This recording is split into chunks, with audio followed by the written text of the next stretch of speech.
Hi guys, ఈరోజు కొత్త channel open చేస్తున్నాను, యూట్యూబ్ ఛానల్. సో ఇవాళ ఈ ఛానల్లో బేసిక్ ఏంటంటే car reviews, bike reviews, gaming అదంతా ఉంటాయి. ఇదే ఫస్ట్ వీడియో. ఈరోజు కార్ రివ్యూ చేయబోతున్నా. VRS 245 స్టాక్ అయితే కాదు, స్టేజ్ 3 బిల్ట్ ఇది.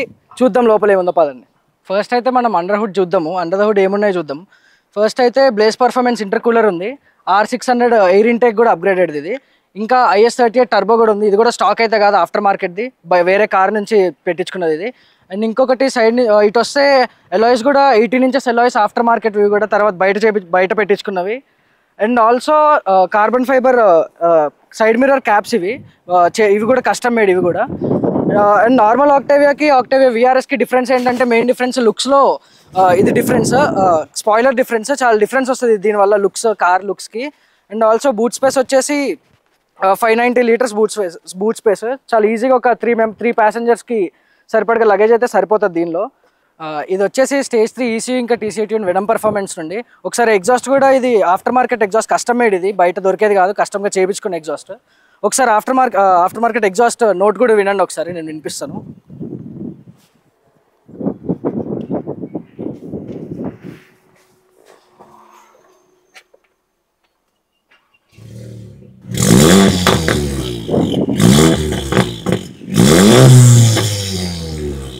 సో ఇప్పుడైతే మనం ఎగ్జాస్ట్ నోట్ విన్నాం కదా, ఇప్పుడైతే మొత్తం ఇంటీరియర్ గురించి చూద్దాము. ఫస్ట్ వచ్చేసి ఇది స్టీరింగ్ వీల్, ఇది కార్బన్ ఫైబర్ది ఆఫ్టర్ మార్కెట్, ఇది కస్టమ్గా చేయించుకున్నది ఇది. ఇంకొకటి ప్యాడిల్స్ ఉన్నాయి, ప్యాడిల్స్ కూడా ఎక్స్టెండర్స్ ఇవి కూడా కార్బన్ ఫైబరే. And also push start stop button. దీనికి వచ్చేసి ఈ గేర్ బాక్స్ వచ్చేసి DQ381. ఇది నార్మల్గా ఆక్టేవియా VRS 232తో కంపేర్ చేసి ఇది ఇంకా అప్గ్రేడెడ్ వర్షన్ ఇది. అండ్ ఆల్సో 3 మెమరీ సీట్స్ ఉన్నాయి, 3-వే అండ్ ఆల్సో 3-వే అడ్జస్టబుల్ లంబర్ సపోర్ట్ కూడా ఉంది. అండ్ ఫ్రంట్ 2 సీట్స్ వచ్చేసి హీటెడ్ సీట్స్, ఇంకా స్టీరింగ్ కూడా హీటెడ్ స్టీరింగ్ వీల్ ఇది. సో ఫస్ట్ అయితే మనం బేసిక్ ఇంటీరియర్ మోడ్స్ అయితే చూసేసాం, ఎక్స్టీరియర్ మోడ్స్ కూడా చూసేసాం. సో పర్ఫార్మెన్స్ చెక్ చేద్దాం ఈ కార్ది, లోపలికి వచ్చేసేయండి. సో ఇప్పుడైతే మనం ఫస్ట్ గేర్ బాక్స్ చూద్దాం. డ్రైవ్ మోడ్, స్పోర్ట్ మోడ్, ఇంకా మాన్యువల్ ఉంటుంది. మాన్యువల్ అంటే ప్యాడిల్స్ అయినా చేంజ్ చేసుకోవచ్చు, లేకపోతే నార్మల్ గేర్ నాబ్తో అయినా చేంజ్ చేసుకోవచ్చు. అండ్ ఇంకొకటి నార్మల్ ఆక్టేవియాకి ఇంకా VRS 245కి డిఫరెన్స్ ఏంటంటే, economy mode, normal mode, sports mode అనేది ఉంటుంది. స్పోర్ట్స్ మోడ్లో నీకు కార్ మొత్తం క్యాపబిలిటీ మొత్తం నీకు తెలుస్తుంది, అసలు కార్ ఏంటి అసలు మొత్తం. ఇంకొకటి సెల్ఫ్ పార్కింగ్, పార్క్ అసిస్ట్ ఉంటుంది ఆటోమేటిక్గా, దానికి అదే ప్యారలల్ పార్కింగ్ అయితే చేసుకుంటుంది. ఇది సెల్ఫ్ పార్కింగ్ ఇంకా ప్యారలల్ పార్కింగ్, దానికి అదే ఆటోమేటిక్గా పార్క్ చేసుకుంటుంది. జస్ట్ మీరు గేర్ చేంజ్ చేసి బ్రేక్ పట్టుకుంటూ ఉండాలి అంతే, అంతకన్నా ఏముండదు. సో ఇప్పుడైతే మనం ఒక చిన్న డ్రైవ్కి వెళ్ళేసి వద్దాం కార్లో. సో ఫస్ట్ వచ్చేసి మెయిన్ డిఫరెన్స్ ఆక్టేవియా 230కి 245కి వచ్చేసి, నార్మల్ ఇక్కడ VRS మోడ్ అని చెప్పా కదా, ఎకానమీ, నార్మల్, స్పోర్ట్. ఇంకా ఆ VRS 230లో వచ్చేసి అవైతే ఉండవు, నార్మల్ వేరేవన్నీ సేమ్ ఉంటాయి. ఇంకొకటి గేర్ బాక్స్ కూడా అది DQ250, ఇది 381 చెప్పా కదా. అండ్ ఆల్సో వర్చువల్ కాక్పిట్ అయితే దానిలో అయితే ఉండదు, దానిలో అనలాగే ఉంటుంది నార్మల్గా. అండ్ ఆల్సో ఇది వచ్చేసి 400 bhp మాన్స్టర్ ఇది. చూద్దాం దీని పవర్ ఎట్లా ఉంటుంది ఇప్పుడు. ఇదైతే traction control button, on off చేసుకోవచ్చు ట్రాక్షన్, ఒకవేళ డ్రాగ్స్ అవి చేస్తుంటే ట్రాక్షన్ ఆఫ్ చేసుకోవచ్చు. వీల్ స్పిన్ అనేది అవుతూ ఉంటుంది, ట్రాక్షన్ ఆన్ చేస్తే అవ్వదు వీల్ స్పిన్. సో ఒక డ్రైవ్కి వెళ్ళొస్తుంది. దీని లివర్స్ వచ్చేసి ఇండికేటర్స్ ఏమో లెఫ్ట్, నార్మల్ లైట్స్ ఏమో రైట్ సైడ్ ఉంటుంది. అన్ని జర్మన్ కార్స్ ఉన్నట్టే. కొంచెం థ్రాటిల్ ఇచ్చినా వెళ్ళిపోతుంది కారు.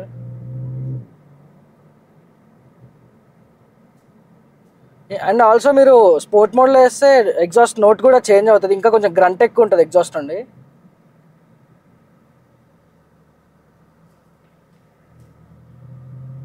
చూడడానికి పెద్ద కార్లో ఉన్నా సరే నడపడానికి చాలా ఈజీ ఉంటుంది, ఈజీ టు డ్రైవ్. డైలీ వాడడానికి అయితే చాలా ఈజీ ఉంటుంది కారు. అండ్ మైలేజ్ విషయానికి వస్తే నార్మల్గా సిటీలో 6 to 9, 10 కన్నా ఎక్కువైతే ఎక్స్పెక్ట్ చేయలేము సిటీలో, ఎందుకంటే 400 bhp, ఇంకా అంతకన్నా మైలేజ్ ఎక్కువ ఎక్స్పెక్ట్ కూడా చేయకూడదు. అండ్ హైవే విషయానికి వస్తే, హైవేలో వచ్చేసి నార్మల్గా మేము ట్రిప్స్ ఒక 3000 kilometers ట్రిప్ అయితే వెళ్ళాం దీనిలో. హైవే 100-110 క్రూజ్ చేస్తూ వెళ్తుంటే మాకు 16-17 యావరేజ్ అయితే ఇచ్చింది మాకు ట్రిప్ మొత్తానికి. సిటీలో అయితే 6 to 10 కన్నా ఎక్కువ ఎక్స్పెక్ట్ చేయలేము కారు. ఇంకా ట్రాఫిక్లో అయితే 6 to 8 అంతే. ఇంకొకటి దీని స్టీరింగ్ కూడా హీట్ అవుతుంది అని చెప్పా కదా, ఇవి వచ్చేసి బటన్స్. ఇది ఆటోమేటిక్గా సీట్ నువ్వు హీట్ చేసిన వెంటనే మీరు స్టీరింగ్ కూడా హీట్ అవుతుంది. అంటే వింటర్స్లో అట్లా మీరు పట్టుకున్నప్పుడు ఇంకొంచెం వేడిగా గ్రిప్ కూడా ఎక్కువ ఉంటుంది స్టీరింగ్. దీనిలో వెంటిలేటెడ్ సీట్స్ అయితే ఉండవు, దాని మెయిన్ డిసడ్వాంటేజ్ ఇది కూడా ఒకటి ఉంది. నార్మల్ ఆక్టేవియా దేనిలోనే ఉండవు. కొత్త ఆక్టేవియాలు ఉన్నాయి కానీ, అదే పాత ఆపేసిన ఆక్టేవియాలు ఉన్నాయి కానీ, VRS దేనిలోనూ అసలు వెంటిలేటెడ్ సీట్స్ లేవు. అదొక డిసడ్వాంటేజ్. ఇంకొకటి దీని మెయిన్ డిసడ్వాంటేజ్ ఆక్టావియా అన్నిటిలో మెయిన్ డిసడ్వాంటేజ్ ఏంటంటే ఈ సన్ రూఫ్ నాయిస్ వస్తుంది చాలా. అది ఇంకా ప్రతి ఆక్టావియా కార్లో కామన్. ఇంకా అది ఏం చేసినా సరే ఇంకా అది కాని పని. సో స్పీకర్స్ విషయానికి వస్తే ఇవైతే స్టాకే స్పీకర్స్. చాలా అంటే చాలా బాగుంటాయి స్పీకర్స్. అండ్ ఆల్సో ఇది కోడ్ మై స్కోడాలో ట్యూన్ ఒకటి ఉంటుంది ఇండికేటర్స్ చేంజ్ చేసినప్పుడు. నేను అది కూడా చూపిస్తాను లాస్ట్లో. ఇండికేటర్స్ చేంజ్ చేసినప్పుడు నార్మల్ కార్ కాకుండా వేరేలా అయితే వస్తుంది, అది కూడా చూపిస్తాను నేను లాస్ట్లో. ఒకసారి మనం కొంచెం ముందుకెళ్ళిన తర్వాత ఖాళీ ఉంటే పుల్ చేద్దాం కార్ని. కార్ లోపల ఎగ్జాస్ట్ నోట్ అంత తినిపించదు, కానీ నార్మల్ బయట అయితే చాలా ఎక్కువనే వస్తుంది ఎగ్జాస్ట్ నోట్. సస్పెన్షన్ కూడా దీన్ని మొత్తం స్టాక్ కూడా చాలా బాగుంటుంది సస్పెన్షన్. అండ్ ఇంకొకటి చెప్పా కదా దీనికి VRS 230 అని యంగర్ బ్రదర్ అని. దానిలో మెయిన్ డిఫరెన్షియల్ లాకింగ్ ఉండదు. దాంట్లో ఏంటంటే బేసిక్గా వీల్ స్పిన్ ఒకవేళ డ్రాగ్ చేసినప్పుడు దానిలో ఒక వీల్ ఎక్కువ స్పిన్ అయిందంటే అది అట్లనే స్పిన్ అవుతుంటుంది. కానీ దీనిలో అలా కాదు, ఆ పవర్ కాస్త వేరే టైర్కి ట్రాన్స్ఫర్ అవుతుంది. సో ఇంకొంచెం పుల్ అనేది చాలా బెటర్ ఉంటుంది దీనిలో. ఒకసారి రోడ్ మళ్ళీ ఒకసారి ఖాళీ అయితే లేదు ప్రస్తుతానికి. ఒకసారి కొంచెం ఖాళీ అయిన వెంటనే డ్రాగ్ అయితే చేద్దాం మనం. ఇప్పుడు నాకు 80, 90, 100లో 120లో ఉన్నా నాకు అసలు స్పీడ్ వెళ్ళినట్టే అనిపించదు. వేరే నార్మల్ కార్స్ వెళ్తే మీకు కొంచెం ఆ వైబ్రేషన్స్, మీకు కార్ ఇట్లా లేసినట్టు ఫీల్ వస్తుంది. ఇదైతే చాలా లోవర్డ్ ఉంటుంది. దీని గ్రౌండ్ క్లియరెన్స్ వచ్చేసి 140 mm, which is fine actually. సిటీస్లో అయితే మీరు పెద్ద స్పీడ్ బ్రేకర్స్ దగ్గర క్రాస్గా ఎక్కియాల్సి వస్తుంది. కానీ అండ్ ఇంకొకటి ట్రిప్స్కి వెళ్ళినప్పుడు కొంచెం ఇబ్బంది అవుతుంది. ఒక 4-5 మెంబర్స్ ఉండి లగేజ్ ఉంటే పక్క కింద అయితే తగులుతుంది, చూసుకొని వెళ్ళాలి, చాలా జాగ్రత్తగా వెళ్ళాలి. ఎందుకంటే ఇప్పుడు బంపర్స్ కూడా. ఇంకొకటి స్కోడా సర్వీస్ వాళ్ళు చాలా టైం పడుతుంది, స్పేర్ పార్ట్స్ అంత తొందరగా దొరకవు, చాలా టైం తీసుకుంటారు. ప్రతి చిన్న పార్ట్కి కూడా దగ్గర మంత్స్ తీసుకుంటారు. దీనికి ఆల్రెడీ సైడ్ ప్యానల్ ఏదో పోతే దగ్గర 2-3 months తీసుకున్నాడు. ఇంకా తెప్పించిన తర్వాత సరిగ్గా ఫిట్టింగ్ చేయలేదు, ఇంకా సౌండ్స్ వస్తున్నాయి. సో సర్వీస్ అయితే అంత గొప్పగా అయితే ఏముండదు స్కోడా నుండి. సో చూసుకోవాలి అది. దీనికైతే PPF కూడా అయిపోయింది. ఒకసారి పుల్ చేద్దాం మనం. స్పోర్ట్స్ మోడ్లో అయితే వేస్తున్నాను, గేర్ బాక్స్ కూడా స్పోర్ట్స్లో వేస్తున్నాను. ఇప్పుడైతే మనం 80 స్పీడ్లో ఉన్నాము.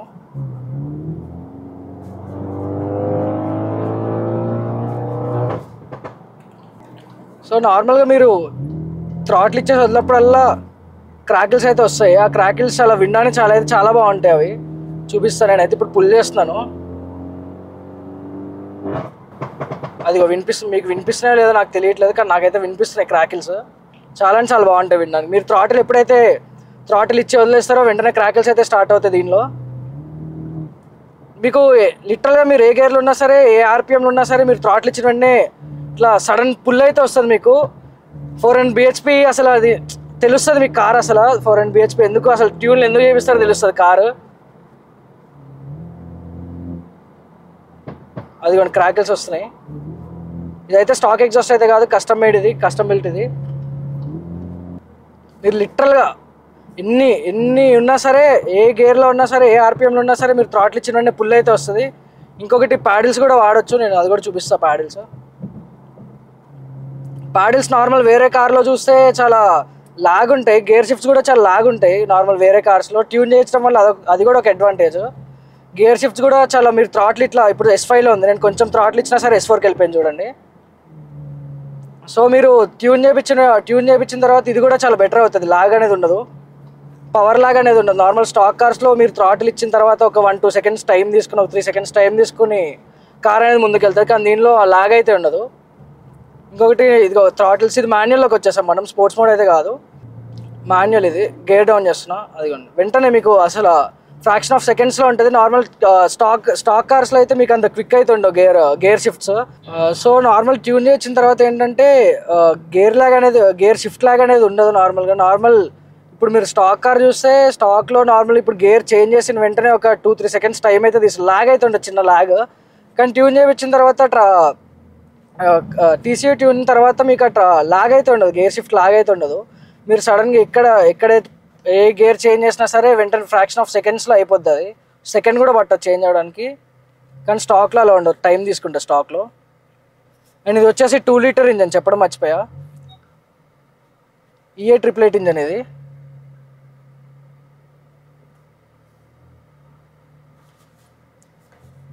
అండ్ ఆల్సో దీని ఆన్ రోడ్ ప్రైస్ వచ్చేసి 43 lakhs. ఇంకా ప్రైస్లో దీన్ని బీట్ చేసే కార్ అయితే ఏమి ఉండదు నాకు తెలిసినంత వరకు.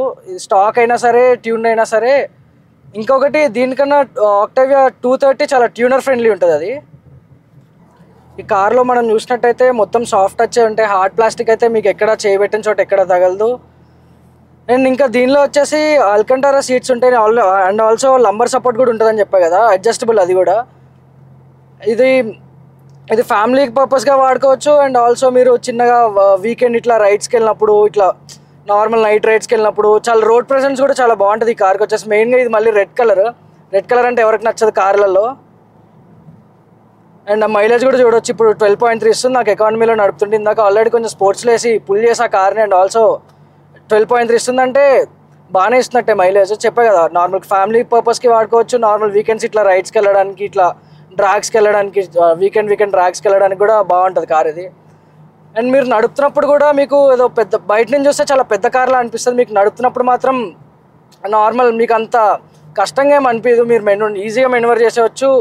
ఇంకొకటి గ్రౌండ్కి చాలా దీని గ్రౌండ్ క్లియరెన్స్ 140 mm అని చెప్పా కదా. ఇది గ్రౌండ్కి దగ్గరగా ఉండడం కాబట్టి మీకు రోడ్కి ఇట్లా స్టిక్ అయినట్టు ఉంటుంది. మీకు పెద్దగా హై స్పీడ్స్ వెళ్ళినా సరే మీకు ఇట్లా తెలియదు. బంప్ కొంచెం రోడ్ పైన బంప్స్ ఉన్నా పెద్దగా అయితే అనిపించదు. మీకు రోడ్కి ఆనుకుని ఉంటుంది కాబట్టి. లిటరల్గా చెప్పాలంటే ఇది entry level sports car, super car లెక్కనే. ఇది 400 bhp అంటే నార్మల్గా 400 bhp ఫస్ట్ కార్ నడపడం అనేది కష్టమే. స్టార్టింగ్లో అలవాటు అవ్వడం. మీరు చిన్నగా కొంచెం థ్రాట్లు ఇచ్చినా సరే చాలా పుల్ అయితే ఉంటుంది దీనిలో. మీరు స్పోర్ట్స్లో పుల్ చేస్తే 6-7-8 వరకు మైలేజ్ ఇస్తుంది. ఇంకా మీరు అంతకన్నా ర్యాష్గా నడిపితే ఇంకా 5 to 6 ఇస్తుంది నార్మల్గా. ఇట్లా ఎకానమీ ఇట్లా నార్మల్ డ్రైవ్స్కి వెళ్ళినప్పుడు 100-120 క్రూజ్లో పెట్టేస్తే దగ్గర ఒక 12 to 18-16 వరకు ఇస్తుంది ఈజీగా. 16 అయితే ఈజీగా ఇస్తుంది. మేము 4 members విత్ ఫుల్ లగేజ్ వెళ్తేనే మాకు దగ్గర 3000 kilometers మొత్తం ఘాట్ రోడ్స్ మొత్తం అదంతా మాకు దగ్గర 16.3-16.5 ఇచ్చింది మైలేజ్. అండ్ ఇంకొకటి దీని ఎలాయిస్ కూడా మార్చారని చెప్పా కదా. దీని టైర్ సైజ్ అయితే స్టాకే, దానిలో టైర్స్ అయితే పెద్ద టైర్స్ అయితే ఏం చేయించలేదు. నేను 120లో వెళ్తున్నా, నాకు అసలు నాకు ఏదో 60 స్పీడ్లో వెళ్తున్నట్టే అనిపిస్తుంది. నేను ఎకానమీలో నడుపుతున్నా 12.4 మైలేజ్ చూపిస్తుంది ప్రస్తుతానికి నాకు. ఇంకొంచెం మెల్లగా క్రూజ్ చేసుకుంటూ వెళ్తే ఇంకా ఎక్కువే చూపిస్తుంది, దగ్గర 13-14 వరకు చూపిస్తుంది. అండ్ ఆల్సో దీని స్పీకర్స్ కూడా వచ్చేసి స్టాక్ స్పీకర్స్ అయితే ఏం చేంజ్ చేయలేదు. కాకపోతే కోడ్మేస్ కూడా అని ఒకటి ఉంటుంది, దానిలో ట్యూన్ చేపిస్తే మీకు బేస్ అనేది ఇంకొంచెం ఇంక్రీజ్ అవుతుంది. ఎక్స్ట్రా ఫిట్టింగ్స్ ఏం లేకుండా బేస్ అనేది ఇంకా కొంచెం ఎక్కువ వస్తుంది బేస్. ఆడియో కూడా చాలా అంటే చాలా బాగుంటుంది స్పీకర్స్. మీకు అది కూడా వినిపించి చూపిస్తా ఒకసారి. ఇంకొకటి ఆంబియంట్ లైటింగ్ ఉంటుంది, 4 doors ఆంబియంట్ లైటింగ్. నార్మల్గా అయితే 4 members నార్మల్ డ్రైవ్కి ఎట్లా ఊరు అట్లా వెళ్ళాలన్నా, లేకపోతే వేరే స్టేట్స్కి అట్లా వెళ్ళాలన్నా 4 members నార్మల్ కొంచెం లగేజ్ 4 members సరిపడగా లగేజ్తో అయితే వెళ్ళిపోవచ్చు. మీకు గ్రౌండ్ క్లియరెన్స్ అయితే పెద్దగా ఏమి ఇబ్బంది అయితే ఉండదు. కొంచెం స్పీడ్ బ్రేకర్స్ ఉన్నప్పుడు చూసుకోవాలి, కానీ నార్మల్ సిటీస్లో అట్లా చిన్న స్పీడ్ బ్రేకర్స్ దగ్గర అసలు చూసుకోవాల్సిన పని ఉండదు. కాకపోతే కొంచెం పెద్ద స్పీడ్ బ్రేకర్స్ ఉన్నప్పుడు క్రాస్గా ఎక్కియాల్సి వస్తుంది, అదొక్కటి ఇబ్బంది. ట్రావెలింగ్కి వాడుకోవచ్చా అంటే నార్మల్ ట్రావెలింగ్ అయితే చాలా కంఫర్టబుల్ ఉంటుంది ఈ కార్లో, ఎందుకంటే మేము ఆల్రెడీ వెళ్ళాం కాబట్టి మాకు తెలుసు. సో చాలా అంటే చాలా కంఫర్టబుల్ ఉంటుంది కార్లో. నార్మల్ సెడన్స్ నాకు ఎక్కువ సెడన్సే కంఫర్టబుల్ అనిపిస్తాయి ఎస్యూవీస్ కన్నా. నాకు ఫార్చునర్లో కన్నా దీనిలో ఎక్కువ కంఫర్టబుల్ అనిపిస్తుంది కార్, ఎందుకో తెలియదు. అండ్ సీట్స్ కూడా చాలా కంఫర్టబుల్ ఉంటాయి. నార్మల్ ఆక్టావియాకి దీనికి మళ్ళీ డిఫరెన్స్ ఏంటంటే సీట్స్ కూడా డిఫరెన్స్. దీనిలో రెడ్ ఫినిష్ వచ్చి స్పోర్ట్స్ లుక్ ఇస్తుంది సీట్స్, అల్కంటారా లెదర్ వచ్చి అదంతా. నార్మల్ ఆక్టావియాలో అవేమి ఉండవు, నార్మల్ లెదర్ సీట్స్ వస్తాయి, ఇట్లా స్పోర్ట్స్ ఫినిష్ ఏం రావు. బకెట్ సీట్స్లో ఏముండవు, నార్మల్ సీట్స్లోనే ఉంటాయి. అండ్ దానిలో ఏంటంటే దానిలో హార్మన్ కార్డన్ స్పీకర్స్ వస్తాయి, దీనిలో స్కోడా స్పీకర్స్ వస్తాయి. దీనిలో ఎందుకు అవి పెట్టలేదో తెలియదు, కాకపోతే అవి ఇంకా బాగుంటాయి. కానీ ఇవి కూడా అప్ టు ద మార్క్ అయితే ఉంటాయి. నార్మల్గా ఈ కార్లో మనం ఎప్పుడైనా కార్నరింగ్ కర్వ్స్ ఏమైనా వచ్చినప్పుడు కూడా మీకు భయం అయితే ఉండదు. బాడీ మొత్తం గ్రౌండ్కే ఉంటుంది కాబట్టి మీకు పెద్దగా టెన్షన్ అయితే ఉండదు. బాడీ రోల్ కూడా మరీ ఎక్కువేమి ఉండదు. ఎస్యూవీస్తో కంపేర్ చేస్తే చాలా చాలా తక్కువ సెడాన్స్కి బాడీ రోల్ కూడా. అండ్ ఆల్సో దీనిలో సేఫ్టీ విషయానికి వస్తే 9 ఎయిర్ బ్యాగ్స్ ఉంటాయి. ఇంకా స్కోడా బిల్ట్ కూడా చాలా స్ట్రాంగ్ ఉంటుంది బిల్ట్. ఇప్పుడు స్పీడ్ బ్రేకర్ వస్తుంది చూడండి ఒకసారి. కొంచెం మెల్లగా ఎక్కిస్తే సరిపోతుంది, నార్మల్ టెన్షన్ పడాల్సింది ఏముండదు.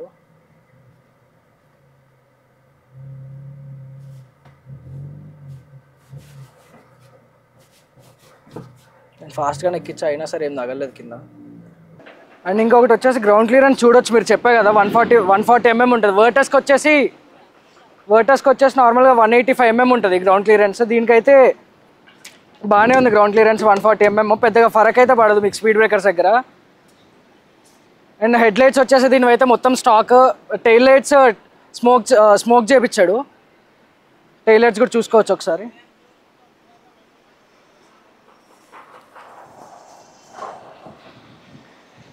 టైల్ లైట్స్ స్మోక్ చేయించాడు, టైల్ లైట్స్. అండ్ ఆల్సో డీక్రోమ్ కూడా చేయించాడు, కొంచెం క్రోమ్ ఉంటాయి కార్ మొత్తం. అండ్ ఆల్సో మీకు ఇండికేటర్స్ అవి చూపిస్తాను కదా, ఒకసారి ఇండికేటర్స్ ఆన్ చేసి చూపిస్తా. అండ్ ఆల్సో రిక్వెస్ట్ సెన్సర్ కూడా ఉంటుంది దీనికి. మీరు పద్దాక కీ తీసి అన్లాక్ చేయాల్సిన పని అయితే ఉండదు. ఒకసారి వెనకాల ఇండికేటర్స్ చూపిస్తాను కదా. నార్మల్గా అయితే ఇండికేటర్స్ అయితే చేంజ్ చేసింది అయితే కాదు, నార్మల్ స్టాక్ ఇవి. వెనకాల అయితే ట్యూన్ చేసిన తర్వాత ఇండికేటర్స్ చేంజ్ అయితే అవుతాయి. నార్మల్ 2 లైట్స్ ఉన్నాయి కదా, ఒకటి ఆన్ అయినప్పుడు ఒక ఆల్టర్నేట్గా ఆన్ ఆఫ్ అట్లా అవుతూ ఉంటాయి నార్మల్గా ఇండికేటర్స్. స్టాక్లో అయితే ఈ ఫీచర్ అయితే ఉండదు. ఇవన్నీ extra added features, code mesh code అని చేయించినవి ఇవి. సో ఇంకా ప్రస్తుతానికి అది రిక్వెస్ట్ సెన్సర్ గురించి చెప్పేసా.